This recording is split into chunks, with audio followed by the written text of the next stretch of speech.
په جینټکس کې چې کله مونږ د جین خبره کوو نو جین مونږ دې ته وایو چې د ډي ان اې هغه حصه چې هغه زموږ په باډي کې یو خاص حصه کنټرول کوي نو هغې ته مونږ جین وایو. ولې دا جین چې دی دا همیشه زموږ سره په دې دا چې د څه نه جوړ وي نو هغې ته مونږ ال ای ډي وایو. دوه ال ای ډي راغونډ شي هغه زموږ سره جین جوړوي. نو د دې مطلب دا دی چې جین چې دی په دې کې دوه څیزونه دي.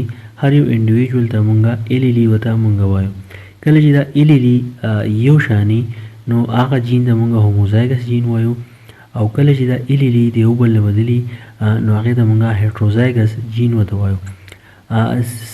سیم ال ای ډي چې دا تاسو دې چې لیکلی شئ چې تاسو فرض کړه ډبل ای ولیکئ او دواړه ای چې دی هغه تاسو ډبل ولیکئ نو هغه زموږ سره سیم ال ای ډي راځي.